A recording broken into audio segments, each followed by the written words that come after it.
जैसा कि knee replacement surgery बहुत कॉमन सर्जरी है और इसके इम्प्लांट के बारे में हमेशा कन्फ्यूज़न रहता है लोगों को कि हमें गोल्ड इम्प्लांट डलवाना है, टाइटेनियम डलवाना है कि कोबाल्ट क्रोमियम डलवाना है। तो इस वीडियो में मैं आपको बताऊंगा बहुत ही सिंपल लैंग्वेज में कि ये इम्प्लांट्स क्या हैं और कौन सा इम्प्लांट कब यूज़ करना चाहिए।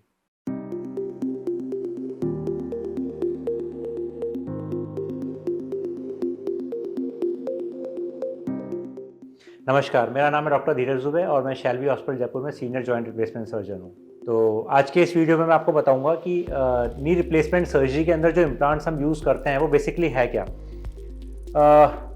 मैं एक मॉडल पे आपको समझाना चाहूँगा। ये अपना नी का मॉडल है। This is femur and this is tibia.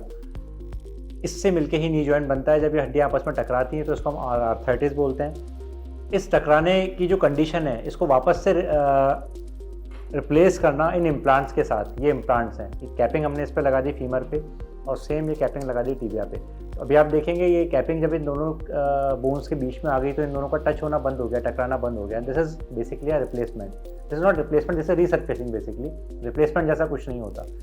बहुत सारे पेशेंट जब ओपीडी में आते हैं तो पूछते हैं कि सर हमें किसी ने बोला है कि कोबाल्ट COCR अच्छा होता है या टाइटेनियम अच्छा होता है, हमें गोल्ड का इम्प्लांट लगाना है या हमें ऑक्सीनियम इम्प्लांट लगाना है। मैं आपको बताता हूँ बेसिकली ये इम्प्लांट अलॉय होते हैं। अब अलॉय मीन्स ये कोबाल्ट, क्रोमियम, निकल, मोलिब्डेनम इनसे मिलके बने होते हैं। सो ये इनका बेसिक जो मटेरियल है वो यही होता है सभी इम्प्लांट्स का। ये आप जो देखेंगे ये इम्प्लांट जो नॉर्मली हम बहुत सारे मैक्सिमम पेशेंट्स में यूज़ करते हैं। दिस इज़ बेसिकली COCR यानी कोबाल्ट क्रोमियम फीमर है और ये नीचे COCR ही टिबिया है। बेसिक ये हमारे बेसिक इम्प्लांट है जो कोबाल्ट, क्रोमियम, निकल, मोलिब्डेनम से बनते हैं। This is alloy. अभी इसी इम्प्लांट के ऊपर अगर हम ब्लैक कलर की ये कोटिंग आती है, ये आप देखेंगे ब्लैक कोटिंग है जो कि इसमें मेटेलिक था, शाइनी था। This is Oxinium coated implants. ऐसे सेम कोटिंग दूसरे इम्प्लांट्स पे आती है जिनको हम गोल्ड कोटेड इम्प्लांट्स बोलते हैं। ये तीन मेन कैटेगरीज हैं इम्प्लांट की। इनमें क्या फ़र्क है, कब हम कौन सा इम्प्लांट यूज़ करते हैं, ये मैं आपको क्लियर कर देता हूँ। इसमें कोई कन्फ्यूज़न नहीं होना चाहिए।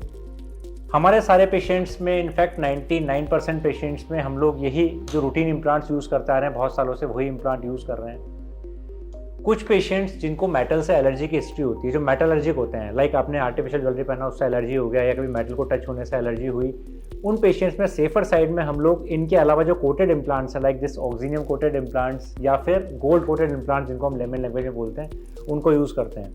दूसरा एडवांटेज ये माना जाता है कि इन इम्प्लांट्स पे क्योंकि कोटिंग है, दिस इज़ मोर इनर्ट, तो इनका wear and tear normal implant से कम होता है। इनकी लॉन्जेटिविटी ज़्यादा रहती है, ऐसा कंपनीज क्लेम करती हैं।